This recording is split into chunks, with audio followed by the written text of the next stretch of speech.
Happy Thursday everyone sa lahat ng sumusubaybay po sa TSCCFI page. Welcome back po sa ating daily morning devotion na tinatawag po naming Morning Tilaok. Ako po ang makakasama ninyo ngayon, Sister Claire Duguna. But before we start to meditate the Word of God, ano yung pinrepare niya sa atin for this morning, let us all pray po. Father Lord, we thank you so much for this wonderful morning na binigay niyo sa amin. Patunay, Lord, yung magising kami ngayong umaga is a great blessing.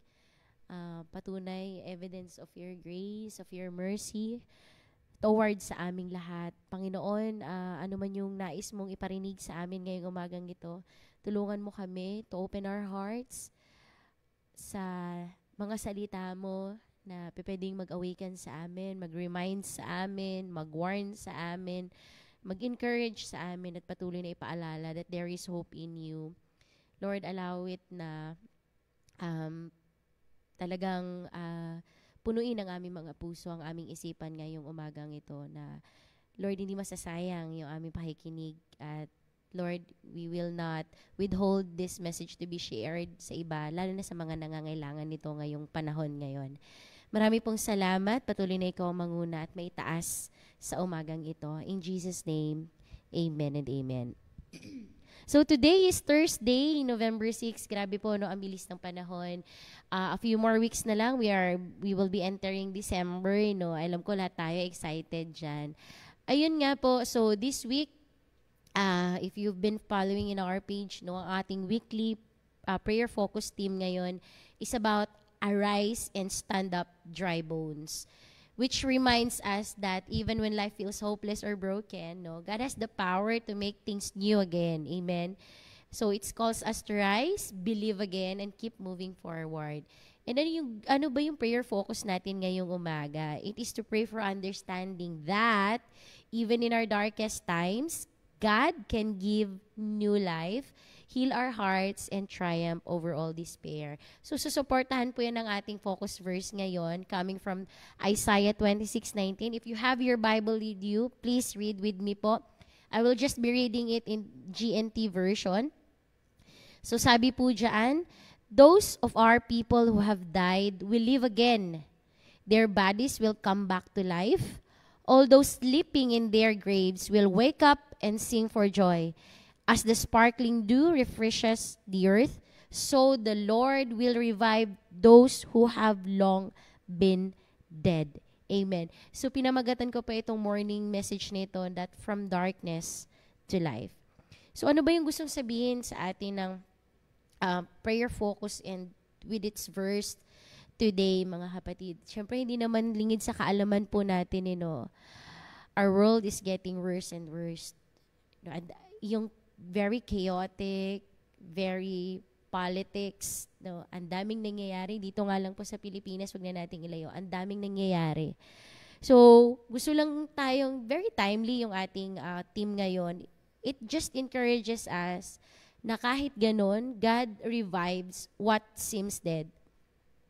So, it reminds us that God brings life out of lifelessness. Kahit na parang yung pag-asa, pa-down, alam mo yung pa-downfall na, pawala na rin yung purpose, yung faith, parang aandap-andap na, it feels buried at all. Yung parang akala natin, wala nang buhay, wala nang pag-asa, Lord, di na magbabago yung sitwasyon ko. But take note, what Isaiah says, by His power, it can be restored and renewed. Lalo na po ngayon sa mundo natin, marked by many losses, discouragement, and uncertainties. This reminds us that God is still breathing new life into broken hearts and weary spirits. Why? Dahil ang pangako ng Lord, on number 2, hope triumphs over despair. Kaya nga, di ba sabi ni Lord, kabilin-bilinan niya, naalala ko lang to ngayon mga kapatid. Sabi niya sa mga disciples niya, di ba? Take heart, kasi na-overcome ko na yung world. So imposibleng hindi nyo din kayanin, lalo na kung nandun yung faith. Why? Yung verse natin ngayon, it assures us that no amount of darkness is deemed final for us. So sa atin, wag mo ding tuldukan. Kasi hindi pa tapos ang Panginoong Diyos sa atin, sa buhay mo, sa pamilya mo, at sa bansa natin. Dahil God's light will always pierce through emotional, spiritual, and societal despair kung saan man tayo ngayon. So, hindi yung season na meron ka ngayon, yung darkest situation na nandyan ka ngayon, I don't know ano yung kalagayan mo ngayon, kapatid, pero I am praying na nawa itong mensahe na to ay para sa'yo. Hindi pa yan ang ending. Okay? Or because you may be the one who struggle right now with anxiety, isolation, or sama na natin global instability, no? But we can hold on the truth that God's promises will always outlast every hardship. Amen? Kung naniniwala kayo, please type amen in the comment box. Pangatlo, yung verse natin ngayon, it encourages us that understanding leads to healing. Totoo naman eh. Dahil kung naiintindihan mo why you are going through that kind of hardship, Lord, bakit ang dami nito? Bakit sunod-sunod? Ba't puro pain? Bakit puro darkest moment na lang yung buhay ko? Pag naiintindihan mo yun, why you are going through that, it will ultimately lead you to healing. Kasi kapag naiintindihan mo, mas mangingibabaw ang faith, kapatid. Why? Because faith sees beyond the pain. Amen? Lalo na during in confusing times, in painful seasons ng buhay, when we understand God's hand is at work, no matter the situation is, it will bring us peace and it strengthens our resilience. Tama po ba? No? So, to summarize it all, mga kapatid, ang gusto lang sabihin sa atin ni Prophet Isaiah, no, this will be the life application that it tells us today. Now, ako personally, mga kapatid, lahat tayo, we are undergoing lagi ng mga darkest moment ng buhay natin. Kasi hindi araw-araw masaya, di ba? Totoo naman yun. Lahat tayo dadaan minsan ng pain, dadaan tayo ng loss, no? Dadaan tayo ng mga rejection, part ng mga darkest moments ng buhay natin. But number one, always trust God to revive your situation. Again, just trust God to revive your situation. Lalo na when life feels stagnant na talaga, Lord, ilang taon ko nang pinagpipray ito. But life seems so hopeless. Maparelasyon man yan, mapasa health, mapasa work, please believe that God can bring renewal where you least expect it. Again, believe that God can bring renewal where you least expect it. Hayaan mo si Lord magbigay ng spiritual CPR sa'yo. Ito yung naisip ko talaga eh. Hayaan mo si Lord magbigay ng spiritual CPR sa'yo. Through what? Connect with God, pray for guidance, and restore your spirit. Lalo na pag feeling mo, fluctuating na yung spirit mo, parang wala nang gana, Lord, parang, alam mo yung antamlay-tamlay na, CPR mo. Have that spiritual CPR. Connect with God, pray for guidance, and restore your spirit. At ipupunta ka niya dun sa 2. Mas pipiliin mo yung pag-asa araw-araw. You will choose hope daily. Refuse to let despair define your outlook. Sister Claire, ang hirap talaga dahil araw-araw andyan kasama mo. Andyan. Hindi mo alam kung may solusyon pa. Pero sabi dito, refuse to let despair define your outlook.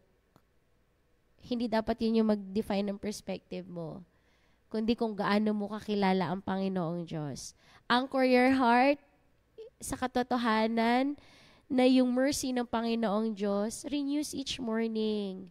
See beyond the dark clouds, kapatid. Beyond the dark clouds, always may rainbow, may pag-asa. May hope sa taong andun yung pananampalataya sa Panginoong Diyos. Pwede mo tanongin, bakit may bumabagsak? Because they choose to. You have the choice. You still have the choice. Kaya nga gusto sabihin sa atin ngayon, choose hope. Piliin mo pa rin ang pag-asa araw-araw. Okay, nasa sayo pa rin yun. At it will lead you to number 3, pray for spiritual insight. Ito din, turod lagi din ito ng aming pastor and ng mga mentors namin. Kapag nandun ka sa parang hindi mo maintindihan na sitwasyon, wag mo ipag-pray na, Lord, baguhin mo yung sitwasyon ko. Ayoko nito. Lord, alisin mo to sa akin. Biblical naman, di ba? Ano ang dapat natin gawin? Open your eyes to see what He's teaching through it. Ano ba yung, imbis na magsabi ka na, Lord, bakit ganito, bakit ganyan? Instead, ask God, Lord, ano yung gusto mong matutunan ko out of this situation? And that's understanding. Doon papasok yung understanding that will bring healing to you and strength to carry on, to move forward, to step forward, kahit mahirap, kahit mabigat. Okay? Kasi nandun yung understanding na, Lord, at the end of the day, lilipas din to, magiging okay din ang lahat. Everything will be well, dahil alam kong kasama kita. At hindi puro dilim. Every tunnel, there is always light at the ending. Amen po mga kapatid. So to conclude, Isaiah 26:19, it reminds us that no situation is beyond God's power to restore. Amen po. Kagaya ng pangako niya that He will bring life from the dust. He can also revive our faith, our dreams. Pwedeng wala ka ng pangarap ngayon, but your hope, even in times of despair, kaya ulit ibalik ng Panginoong Diyos yan. Lalo na sa mundo natin ngayon, na filled with uncertainty, pain, and exhaustion, God's resurrection power is still at work, kapatid. He can still renew hearts, restore peace, and proving that His light always triumphs over darkness. Simula noon hanggang ngayon, and it will last forever. So as we pray for understanding, kapatid, i-open din natin yung puso natin to see that every ending can become a new beginning in God's hands. His life-giving presence turns sorrow into joy and despair into renewed purpose. So kapatid, hindi ko alam ano yung pinagdadaanan mo ngayon. Pero nawa, mapaalalahanan ka ngayon through the Isaiah 26:19 and our prayer focus for today. Just have that kind of understanding. And makikita mo, it will lead you to peace, to healing, and strength to carry on. Let us all pray mga kapatid. Kasama na din yung ating prayer fronts for today. Praying for our country and elected officials that God will give them wisdom, courage, honesty to lead fairly, heals our land, brings people together, and fills our country with peace and blessing. Special prayer request din po, no? Samahan, huwag niyo pong tantanan sa panalangin. Yung mga affected areas po ngayon sa Negros Occidental ng Bagyo. So let us all pray, kapatid. Lord, thank you so much sa paalala mo sa bawat isa sa amin. The Lord, iba't ibang seasons ng buhay yung pwede namin pagdaanan at hindi mawawala dyan yung dark season, mapait na season, mainit, maalat, mahapdi na season, Panginoong Diyos ng aming buhay. Pero Lord, one thing for sure, pangako mo, Panginoon, that you will revive us again. You will bring life doon sa hopelessness, sa lifelessness na meron kami. If we will choose to trust you to revive our situation, if we choose your hope daily, and if we have that kind of understanding, instead na magtanong, bakit nangyayari ito, Lord, itanong namin sa iyo, maging sensitive kami, at sabihin na, Lord, ano ba yung gusto mong maunawaan namin, matutunan namin out of our situation, Panginoong Diyos. Lord, we pray that may these dark moments ng aming buhay, it will lead us to new hope, renewed purpose, renewed relationships sa iyo, mas nagle-level up na faith, Panginoon. Kasi Lord, hindi makikita na ikaw ay healer kung hindi kami dadaan sa karamdaman. Hindi makikita that you are the God that provides kung hindi kami dadaan sa dark moment ng kasalatan. Lord, hindi makikita that you are the God, Lord of everything, kung hindi namin mararanasan yung mga pait ng buhay, na ikaw pala yung nagre-restore, ikaw pala yung nagbibigay ng pag-asa, that you can change nothing into something, kung hindi namin nararanasan yung mga ganong seasons ng buhay, Panginoon. Lord, Please help us to arise and stand up. Lord, wag namin hayaang matuyot yung relationship namin sa inyo. But Lord, the more na dumadanas kami ng matitinding sitwasyon, the more na kumapit kami sa iyo, lumapit kami sa iyo, dahil Lord, hindi namin matatagpuan ang kasagutan sa aming paglayo sa iyo, Panginoon. Never na makikita namin ang tagumpay, ang kasagutan, ang solusyon apart from you, Panginoong Diyos. So Lord, I pray, yung mga kapatid ko ngayon na dumadaan, Lord, ng brokenness nila, please, Lord, makita nila yung hope sa iyo. Matagpuan nila, Lord, yung love sa iyo, yung comfort sa mga pangako mo, Panginoon Diyos. And Lord, special prayer din po sa bansang Pilipinas, Lord God. Lord, lalo na sa mga namumuno sa aming bansa. Ang daming nangyari this past few months, Lord, na medyo hindi maganda.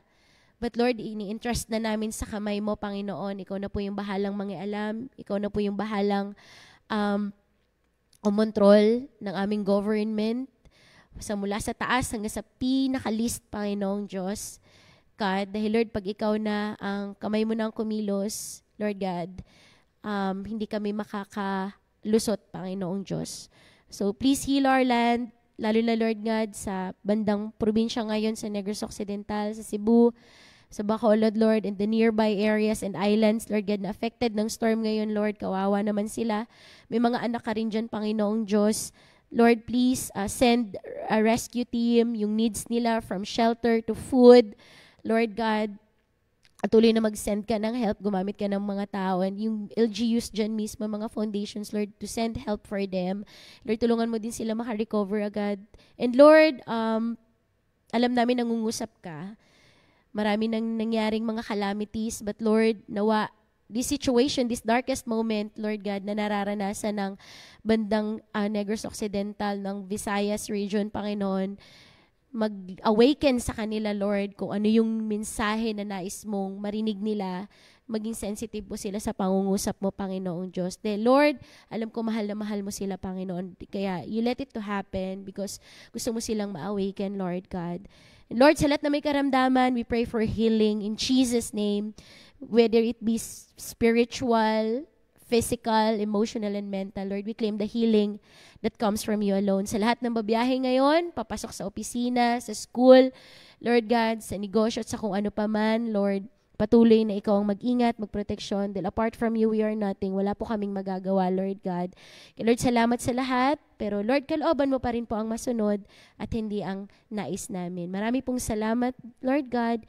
In Jesus' name, amen and amen. God bless you all, mga kapatid. Just awake and stand up.